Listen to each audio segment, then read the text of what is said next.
que yo les voy a hablar ahora. Y bueno, ojalá, porque se sufre bastante en esta cirugía. Nunca se deja de sufrir, digamos, uno cree que la domina, pero nunca se deja de sufrir. Ahora, ¿cuál es la ventaja de la cirugía DALC? Fundamentalmente es cierto que aumenta la sobrevida del injerto, ¿ya? Y aumenta la sobrevida del injerto, como vemos ahí, porque hay una disminución en la pérdida endotelial. Fíjense que la sobrevida de un queratoplastía penetrante a 10 años es de 90% y a 20 años ya es de un 20%. Y si la sobrevida, consideramos la sobrevida en el segundo y tercer queratoplastía penetrante, ¿cierto?, baja a 50 y 33%. Todo lo cual hace muy importante el DALC, sobre todo en pacientes jóvenes, para la sobrevida, para la larga sobrevida de un paciente joven. Nosotros evaluamos los DALC a los 10 años más o menos de experiencia. En el 2015 publicamos esto y encontramos lo mismo. No había ninguna diferencia con respecto al PK en cuanto a la agudeza visual, el astigmatismo, etcétera, pero sí había una diferencia en cuanto a la celularidad endotelial, ¿cierto? Y por lo tanto a la sobrevida. Otra gran diferencia es respecto de las complicaciones. Aquí podemos ver uno de los estudios importantes, ¿cierto?, respecto que compara la queratoplastía penetrante con el DALC, y podemos ver la gran diferencia de las complicaciones de uno y otro, ¿cierto? Y fundamentalmente la mayor complicación en el DALC son las perforaciones. Y existen una serie de otras más que vamos a ir analizando, pero el desprendimiento de la descendente, el bloqueo pupilar y la hidrocephalía, que uno tiene que tener mucho cuidado, ¿cierto? La vascularización de la interfase, en que también hemos tenido varios casos, ¿cierto? Problemas de repitilización, es muy importante, digamos, en cuanto a la técnica, porque a veces si queda un pequeño step, un pequeño peldaño, hay problemas de repitilización, etcétera, y raros también. Este es un caso, perdón. Sí, está bien. Este es un caso en que hubo una tremenda neovascularización de la interfase, ¿cierto?, en que finalmente decidimos ir a sacar el estroma para sacar esa membrana neovascular que se estableció sobre el endotelio, fíjense bien, y que se pudo sacar absolutamente toda esa membrana fibrovascular y finalmente se repuso el estroma. Bueno, desde el punto de vista técnico no siempre es así, ¿cierto? Esto es ideal, en que uno hace una burbuja tipo 1, ¿cierto?, y rápidamente pone el estroma donante. Pero la curva de aprendizaje es larga, ¿cierto? Y aquí podemos ver que en los primeros años, cuando comenzamos, toma 2 o 3 años para hacer la mano, ¿cierto?, y empezar a hacer más DALC que penetrante, porque los penetrantes, digamos, no convertirse, digamos, y terminar en una DALC. Y hay algunos tips que me gustaría enfatizar en esto. Primero, siempre insistir en hacer una Big Bubble, porque la Big Bubble nos facilita la vida en la DALC. Y si no resulta por un lado, hacerla por el otro hasta que resulte la Big Bubble, que nos va a permitir disecar el endotelio y finalmente poner el estroma. Ahora, si no hay Big Bubble, igual insistir, aun que sea con estas micro bubbles, digamos, insistir y buscar un plano profundo, lo más profundo posible, siempre se puede, con mucha paciencia, ¿cierto? Y capa por capa se puede. Aunque el ayudante se aburra, no le hagan caso, siempre se puede. Ahora, hemos aprendido que no necesariamente tenemos que llegar a la última capa. En un comienzo llegamos a la última capa, insistíamos, como en este caso de acá, pero no es necesario. Es mejor dejar un poco de estroma a disminuir la sobrevida de ese injerto. Y por lo tanto no es necesario llegar a la DCM pelada. Puede dejar uno perfectamente algo de estroma y al otro día no se nota. Imposible notar la diferencia. Tanto es así que en algunos estudios lo han hecho esta comparación, y la agudeza visual con corrección, con Big Bubble o dejando una capa, digamos, no hay ninguna diferencia a los 6 y a los 12 meses. A largo plazo la agudeza visual es la misma y obviamente el astigmatismo y la sensibilidad de contraste igual, como podemos ver allá. Incluso este estudio estudia la reflectividad de la interfase y la agudeza visual y ve que se equipara a los 6 meses.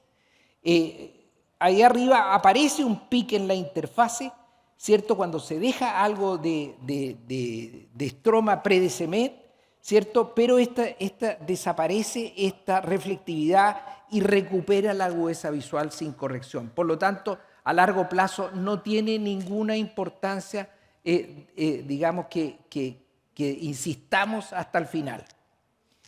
Ahora, siempre hay que marcar el estroma, por lo que les decía antes, si no marcamos bien el estroma nos puede quedar un peldaño en que el estroma encima no permite la epitelización. Y también marcar dónde va a ser la punción, ¿cierto?, de la Big Bubble, porque se nos puede perder. Ahora, esto es muy importante, marcar con una burbuja en la cámara anterior, fíjense bien, porque esa nos va a indicar, ahí la van a ver, que se acerca al centro cuando se revienta la Big Bubble. Entonces, esa nos va a indicar, va a ser un testigo de que la Big Bubble está llenando la cámara anterior, ¿cierto? Y la ponemos entonces previa a la inyección de aire, ponemos una pequeña burbuja en la cámara anterior y aprovechamos de sacar un poquito de acoso para ablandar la cámara anterior y que tenga menos resistencia la burbuja, ¿cierto? Comprobar con espátula siempre antes de empezar a cortar y luego directamente con tijera ha sido la mejor opción. Antes lo hacíamos con una espátula, cortando sobre la espátula, etcétera, pero con tijera, cuando tenemos una muy buena disección, asegurándolo con la espátula, se hace mucho más rápido y más seguro, ¿cierto? Y persistir ante una perforación. Muchas veces se nos puede perforar, como vemos aquí se perfora. Esas luces no se pueden apagar para ver mejor los videos. Bueno, pues se puede ver que aquí se perfora, ¿cierto? Pero uno insiste, ahí nuevamente sale el acuoso, pero con aire en la cámara anterior, con mucho cuidado y con mucha paciencia, logra uno conservar la membrana de cemento y conservar, por lo tanto, el mejor pronóstico y el largo pronóstico que significa respecto de una queratoplastía penetrante. Las microperforaciones tienen muy buen pronóstico funcional y visual final. Prácticamente después, cuando se adhiere al estroma, no tiene ninguna diferencia, obviamente, hasta el final, ¿cierto? Eso sí, que a veces hay que hacer un rebubbling, como se dice, y hay una mayor manipulación en que puede disminuir el conteo endotelial, pero no es significativo de ninguna manera en el pronóstico final y en la agudeza visual final.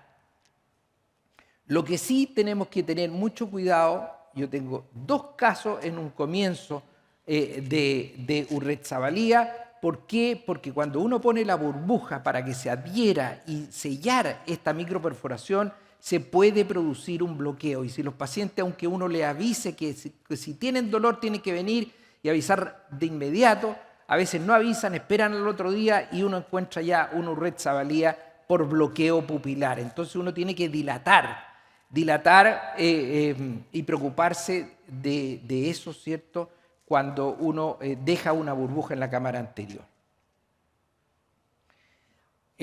Ahora, cuando hay microperforaciones como esta, ¿cierto?, en que uno sigue y logra poner el donante, uno puede asegurarse dejando la membrana de cemento en el donante. No es necesario sacarla como se hace habitualmente y no pasa nada. No pasa nada y esto no establece ninguna diferencia desde el punto de vista del pronóstico, como han demostrado ya otros autores, ¿cierto? El donante ahí podemos ver con membrana de cemento cuando existen estas microperforaciones que se pueden observar aquí en esta foto, esos pequeños hoyitos. En estos casos se pone entonces el donante con la membrana de cemento y tendría este paciente entonces 2 endotelios en vez del único propio, ¿cierto? Se puede hacer con anillos, ¿cierto?, en que se sacan los anillos y se sigue la cirugía, como podemos ver en este video,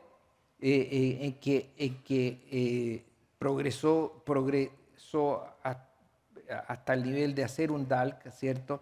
En que a pesar de los anillos y por lo tanto se extraen los anillos antes del DALC. Y también se puede hacer con crosslinking. Aparentemente es más difícil, como ustedes ven ahí, la Big Bubble es más difícil porque el estroma es más denso, y mi impresión es que sí, que puede ser más difícil, pero hay que insistir igual en estos casos en que se ha hecho crosslinking y que está indicado en algún minuto el DALC. También se puede hacer en hidrops. Este es un caso en que pudimos hacerlo a pesar del hidrops, en que hay una microperforación, pero con aire y con mucha paciencia, ¿cierto? Se va de a poco, capa por capa, hasta hacer el DALC. Y ustedes entenderán que quede un poquito de estroma en estos casos, da lo mismo. Ahí podemos ver la rotura, ¿cierto?, del hidrops previo, pero hacer un DALC y dejar su propio endotelio en estos casos es otra cosa y otro pronóstico para estos pacientes. Ahora, el DALC siempre tiene que ser indicado en endotelio sano, y no solamente en la queratoconio y ectasia post-LASIK, pero también se puede hacer en distrofia, en leucoma y en pacientes de alto riesgo de falla. Yo creo que uno tiene que tratar igual de hacer un DALC, y si no resulta, hará una penetrante, pero darle la oportunidad al DALC, ¿cierto? Y aquí podemos ver algunos casos en leucomas vascularizados. Este es un herpes en el lado izquierdo, y entiendo que la de allá es una acantoameba, ¿cierto?, en que se puede hacer esto, y en realidad quedan muy bien los pacientes, y usted entenderá que el pronóstico en estos casos vascularizados es totalmente distinto de un penetrante que de un...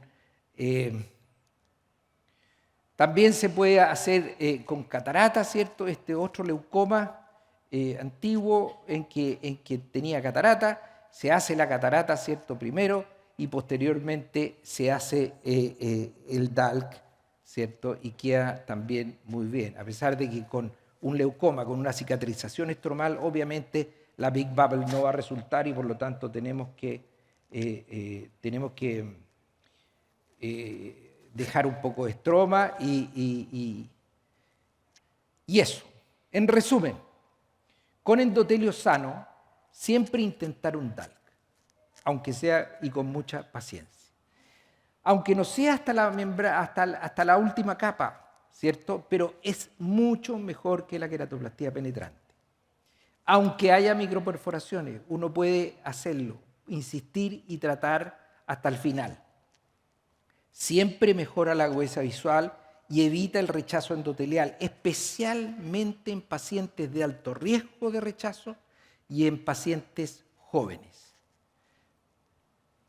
El Femtolaser Assisted DALC, va a hablarnos Osvaldo, es una idea nueva, ¿cierto?, en que también podemos discutir las ventajas de este futuro. Muchas gracias. ¿Quién viene?